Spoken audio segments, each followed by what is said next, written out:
దేవుడు ఏదో అందరికి ఇచ్చినట్టు నేను అందరు పోయి తీసుకున్నాను, నేను తీసుకున్నాను అనుకున్నాను. కానీ వాగ్దానాలు, దేవుడు ఇచ్చిన వాగ్దానాలు నెరవేర్చేవాడని, ఆయన మాట తప్పనటువంటి వాడని, మారనటువంటి వాడని నాకు అప్పుడు అస్సలు తెలియదు. తర్వాత మరి మార్చిలో ఉద్యోగం వచ్చింది.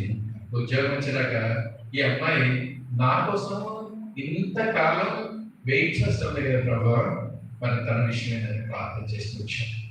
దేవుడు నాతో మాట్లాడుతూ వచ్చాడు. ఆ దినాల్లో నిర్గమాకాండం నేను చదువుతూ వచ్చాను. ఫరో తన హృదయాన్ని కఠినం చేసుకొని ఇశ్రాయేలును వదిలిపెట్టలేదు. ఫరో తన హృదయాన్ని కఠినం చేసుకొని మరి ఇశ్రాయేలును వదిలిపెట్టలేదు. అదేవిధంగా నేను కఠినం చేసుకొని ఈ విషయాన్ని ప్రభుని అడుగుతున్నానని ప్రభు నాతో మాట్లాడుతూ వచ్చాను.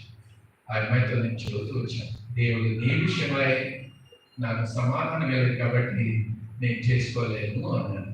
తర్వాత ఎంతో కన్నీళ్ళు పెట్టుకుంటా వచ్చింది. తర్వాత రెండోది తనకు మాట్లాడుతూ వచ్చి, సరే నన్ను చేసుకోలేవు, మన క్లాస్లో క్రిస్టియన్స్ ఉన్నారు కదా, వాళ్ళలో ఎవరినైనా ముఖ్యంగా చేసుకో, ఆ అమ్మాయి పట్టైనా అప్పుడప్పుడు మీ ఇంటికి రావచ్చు అన్నాను. కరెక్ట్ అన్నాడు.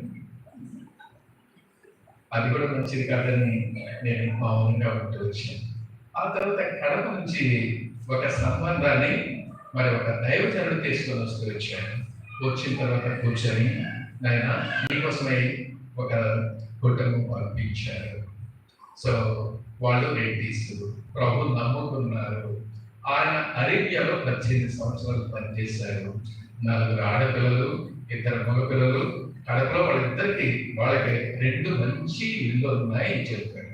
నేను అంతా వెళ్ళిన తర్వాత చెప్పాను, నక్కకు నాగలో కనుక ఎంత తేడా, నాకు వాళ్ళకి ఎంత తేడా ఉంది కాబట్టి వాళ్ళు నేనేమో ఇది కాకపోతే.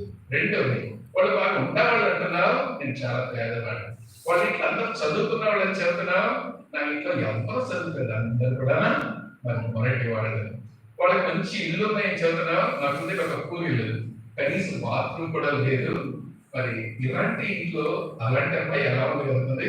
ఇలాంటివి నాకు ఉంది. కానీ పేద కుటుంబంలో బిఎస్సి బిఏడి చదువుకున్నటువంటి అమ్మాయి ఎవరైనా ఉంటే అలాంటి సంబంధం తీసుకురా, ఇలాంటి నాకు అవసరం లేదని చెప్పి పంపించి పోయిన తర్వాత ఒక నెలకు వచ్చారండి. నెలకు వస్తే ఏమనుకుంటే చెప్పండి, మనం చెప్పినట్లుగా ఏదో ఒక పేద కుటుంబం నుంచి చదువుకున్న అమ్మాయిని తీసుకొచ్చి ఉంటాడు అనుకున్నాను. మళ్ళీ నోరు తెరిచి అంటాడు, అయ్యా వాళ్ళే నన్ను పంపించారు, మరలా వీటన్నిటి గురించి ఆలోచించదు, నువ్వు ముందుకెళ్ళను, దయచేసి మాట్లాడదు, నేను వద్దని చెప్పాను. నేను ఉన్నత కుటుంబంలో ఉన్నటువంటి వాళ్ళని చేసుకోవాలని ఎప్పుడు కూడా అనుకోలేదు. నాకు తగినటువంటి వాళ్ళని నేను చేసుకుంటాను, వెళ్ళిపోమని చెప్పాను. వెళ్ళిపోయిన తర్వాత మళ్ళీ 3వసారి వచ్చాడు. రూమ్లో నేను అంటున్నాను, రూమ్ బయట ఆయన ఉన్నాడు. ఆ సంబంధం అయితే నువ్వు మాట్లాడటానికి లేదు, వేరే సంబంధం అయితే లోపలికి రావచ్చు అని. లేదైనా ఇంకోట కోపడితే మరి మంచిది కాదు, వాళ్ళే నన్ను పంపించారు, ఇంకేం మాట్లాడకుండా వీరికి ఫోన్ చేశారు. అంత కఠినంగా మాట్లాడారు. అంత సేవకుడు అంత దూరం నుంచి వస్తే కనీసం ఒక గ్లాసు నీళ్లు కూడా ఇవ్వకుండా పంపించినటువంటి కఠినుడను దుర్మార్గుడిని అని నేను చదువుతున్నాను. సరే, 3వసారి వెళ్ళిన తర్వాత నేను దేవాలయం చదువుతాను.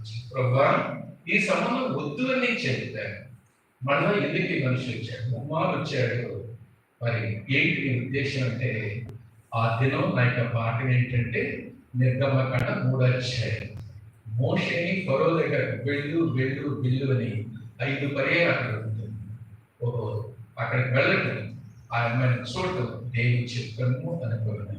మళ్ళీ మళ్ళీ నెక్స్ట్ డే అడిగితే వచ్చాను, ప్రభా వెళ్ళమన్నావా, ఇంతవరకు నేను ఏ సంబంధం చూడాలా, అయితే పోతే ఏం మాట్లాడాలి అంటే 4:12 చక్కటి మాట్లాడుతుంది. మోషేతో నేను నోటి మాల్యం కలిగిన మాటలు, మోషే ఫరో దగ్గరికి వెళ్ళి నేను మాట్లాడలేనంటే నువ్వు వెళ్ళు, నువ్వు ఏం మాట్లాడాల్సింది నీ నోటికి నేను తోడుగా ఉంటానని అదే నాతో మాట్లాడుతూ వచ్చినాయి. నేనేం మాట్లాడితే నువ్వు వెళ్ళు, నువ్వేం మాట్లాడాల్సింది నేను నీకు సహాయం చేస్తాను, నీతో ఉంటాను. సరే, ఆయనతోటి ఉత్తరం రాశాను. ఆ రోజుల్లో ఫోన్ లేవు, సెల్ ఫోన్స్ లేవు, మామూలు ఫోన్స్ లేవు, లెటర్ రాశాను. అన్నా మీరు వచ్చి వెళ్ళిన తర్వాత మరి దేవుడు ప్రార్థన చేస్తా వచ్చాను, దేవుడు వెళ్ళమన్నాడు, మీరు వస్తే నేను వస్తాను అని. సో ఎప్పుడైతే లెటర్